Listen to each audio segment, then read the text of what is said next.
pitch, swing and a miss, struck him out. The Philadelphia Phillies are 2008 World Champions of Baseball. Brad Lynch does it again and stays perfect for the 2008 season. 48 for 48 in save opportunities, and let the city celebrate.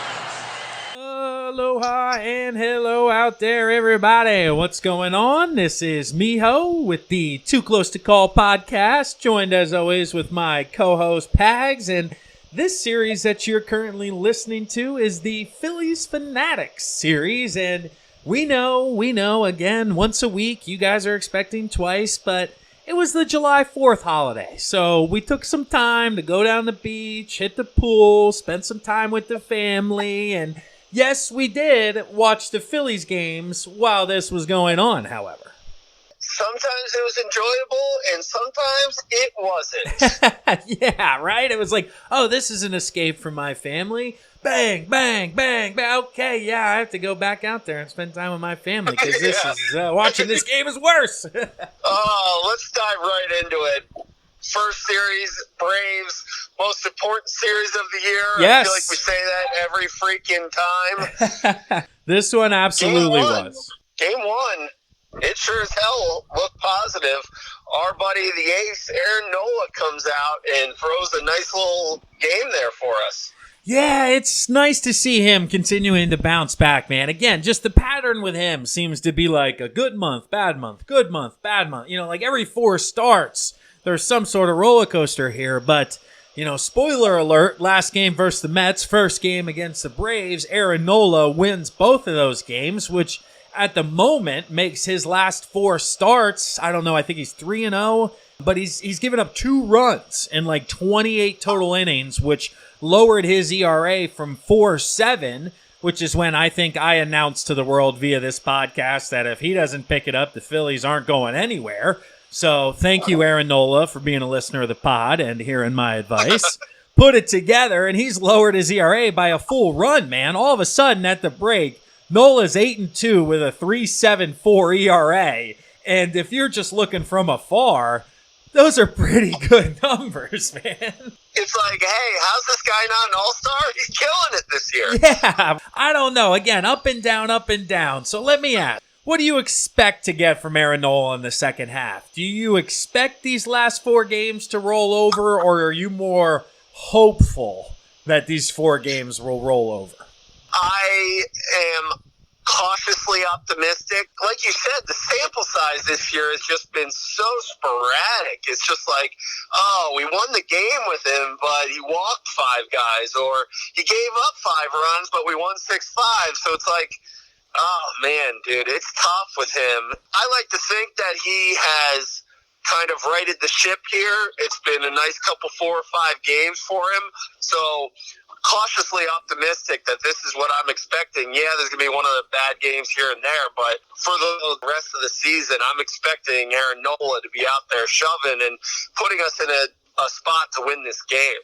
The key for Aaron Nola, and the thing that's been lacking consistency this year, has been his fastball location, because everything works off his fastball, and the one pitch that he gets a lot of strikeouts on, or did last year, where he hasn't really been this year. And I was watching this past start against the Mets, and he got a few calls on it where I was like, okay, he may be back with this. And that is the front door 2-seam fastball to the left-handed hitter that starts at their hip and then works its way back to the inside corner of the plate. And he had a guy looking in a situation where there were a few runners on base on I think it was a 1-2 or a 2-2 fastball after a breaking ball inside, and the guy just stared at it. And I was like, yep, that's the pitch that Aaron Nola wasn't hitting. He was missing with it in or up, or, you know, just couldn't hit that corner with the run. And if he does that in the second half, it's going to be fun to watch, man. And thank goodness, because he's the only gosh darn pitcher the Phillies have that's worth a crap right now, dude. Oh, my God. The guy making $20 million, $25 million a year, Mr. Arrieta. Just more poopy. Okay, it comes out afterwards. He's got some bone spurs in the elbow that he's been pitching through. So I guess, what are your thoughts on overall Mr. Arrieta? One, really struggling, and then two, the fact that he may be trying to pitch through an injury. I mean, if he's pitching through an injury, that's one thing, and I think it's been evident that he probably is struggling with something, and it probably is that. So I'm not ready to give up on this season yet.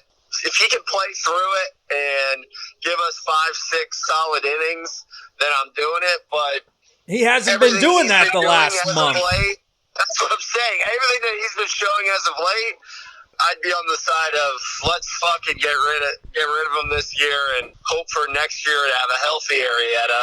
I know I'm playing both sides of the fence here, but it's a loaded question. Well, there's no way he's opting out of a contract that's going to pay him $20 million after this year. So the Phillies aren't going to have to opt in or out of the last three, which means you're only getting one more year out of him, because in a Phillies uniform, this guy's 500 with like a 4.6 ERA. He stinks. That's Cy Young. That's Cy Young years. Yeah, gone. he's a 4 or 5. And right now, the Phillies have one ace half the time he throws. The other half the time, he's a 4 or 5. And then the other 4 guys are all 4 or 5s. Like, there's no second option, man. Zach Eflin, I guess, has been okay, but he's 7 and 8.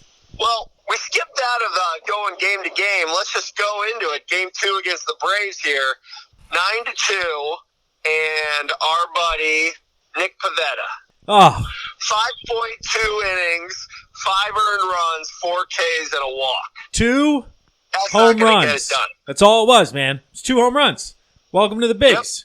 Yep. He throws all right most of the time. You hang 2 breaking balls. You got a 3-run homer and a 2-run homer, and it's 5-2, and it's, yeah, man, see ya. You can't make mistakes here, dude. You just, without location, it doesn't matter how good your stuff is. And I'm just starting to get sick of him just looking at balls go over the fence. It's so frustrating. Well, your team fights back, gets you 2 more runs. It's 3-2 in the 6th inning, top of the 6th, and then all of a sudden, you flip back to the game, and it's 9-2, and you're like, what the fuck happened? A 6-run bottom of the 6th, and you're out of this game.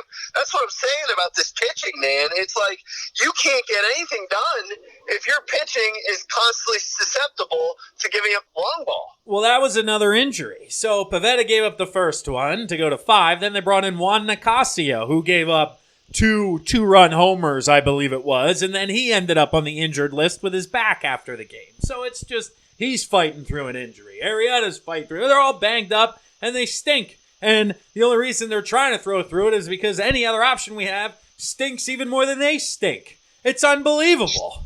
All right, well then let's jump into Thursday's game, 4th of July, Hey. America's holiday. Hey, they're going to show up and play good baseball, aren't they, Pags? Hey, they gave you 4 runs in the first inning, and you're like, uh-huh, babe, let's go. Fireworks, baby. Nope. 2, 2, 3, 2. And then you got a 9-4 game.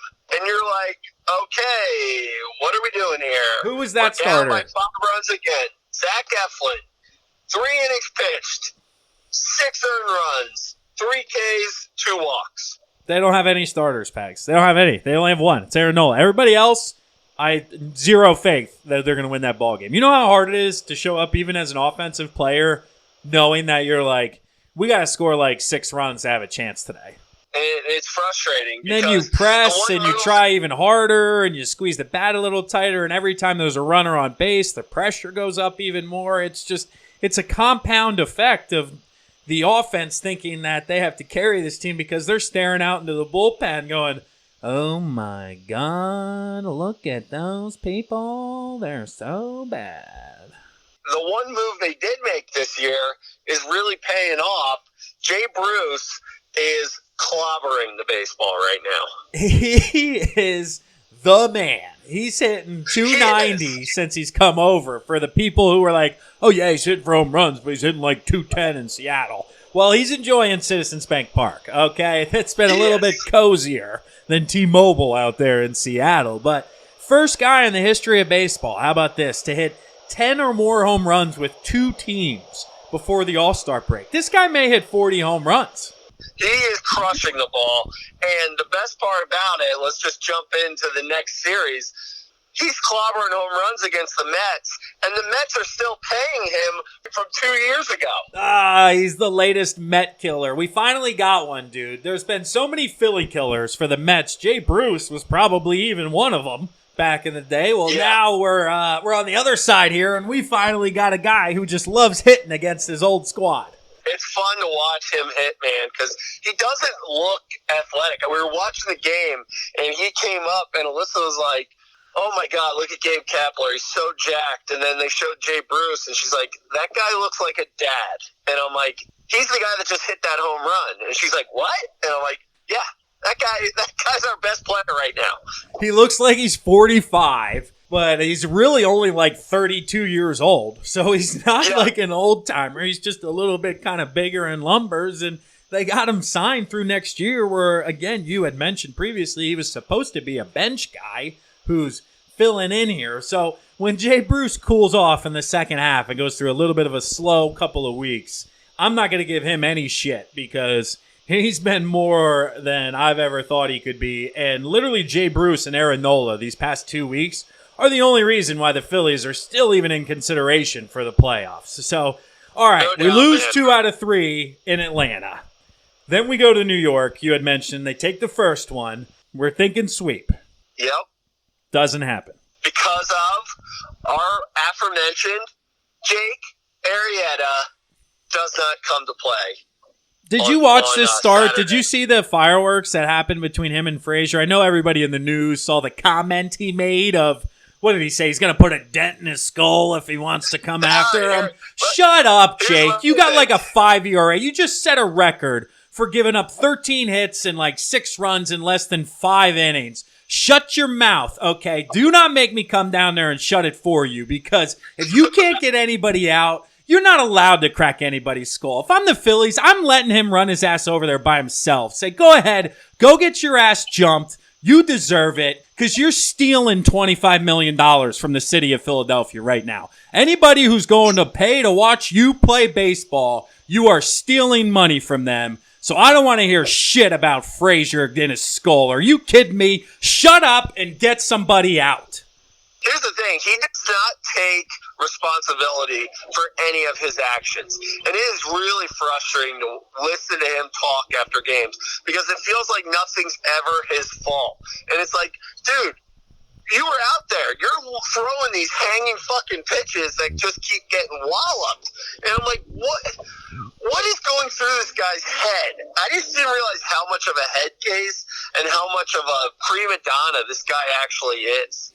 Yeah, and the whole scenario of the Frazier ejection and then the Mets manager Callaway ejection was pretty funny, dude, I have to admit, because Frazier got hit for like the 3rd or 4th time, and he was pretty much just like, I'm sick of getting hit by these dudes. Like, just knock it off. And Arrieta's like, it's a changeup. I have no clue where it's going. I missed my spot by like 6 feet. My bad, bro. The umpires warn both sides. Frazier keeps bitching because I don't know why. So they run him.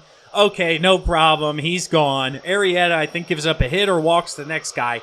And like 7 pitches after this whole fiasco, he plunks the next guy with another changeup. And everybody's like, oh, well, what's he going to do here? And the umpires don't do anything because it was 85. It was a changeup. Like, again, he missed his spot by like 5 feet. No clue where the ball's going. But Mickey Callaway is more or less like, if you're going to warn people and then not throw them out when they hit somebody, what the hell's the point of warning people? Like, what are we doing here? Right. He ends up getting run, and I was just like, oh, Arrieta, you are just, look at all this chaos you are creating.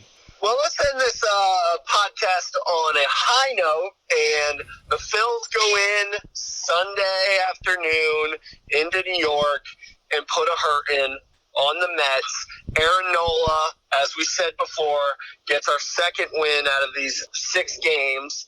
And this is the team we expect day in and day out when Nola's pitching. Runs, and Nola giving up less than 2 runs. And here we go, 47 and 43. We need a lot more of these if we're going to make a run for the playoffs. And I think they could do it. It's just got to be this consistency, and we need to add a couple pieces here. I just don't know where we're going to get those pieces.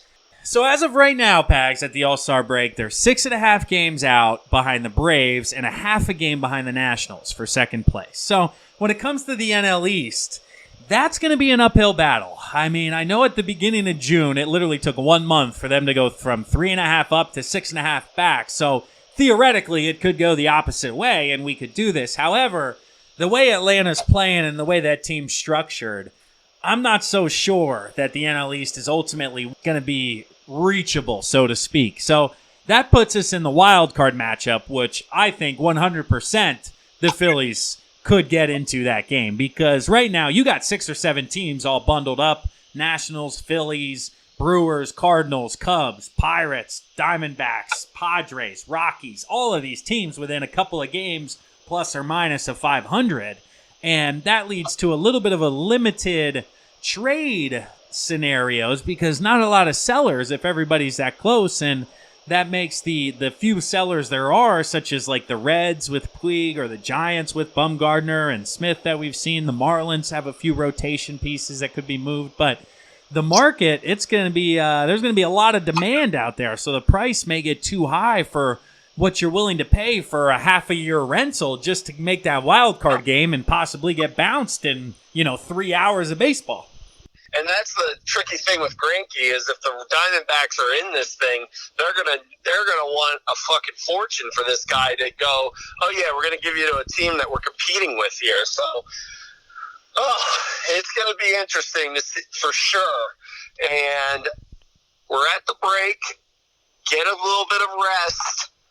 But we need to find out what the hell this team's made of once we get out, because we got the Nationals, who we are a half game back of right now, and then we got the Dodgers. So giddy up, boys. Let's get this ship straight and let's fucking go. Yeah, man. Some more big-time baseball coming out of the break, and we're going to have another week off here in the Phillies Phanatics podcast, because they're coming back on Friday, so we'll have the Nationals game recaps and a preview for the Dodgers series. It's looking like next Monday again. So we appreciate you guys listening, and we're going to have some action-packed next couple of weeks, next couple of episodes. It's going to be fun, and tune in. And I apologize if I offended anybody with my Jake Arrieta rant there. I just had to get that off my chest. So I appreciate you guys allowing me to do that today and being my audience for listening to my rants. So thank you out there. I do appreciate it. Do not apologize for that. That guy sucks. He deserves it.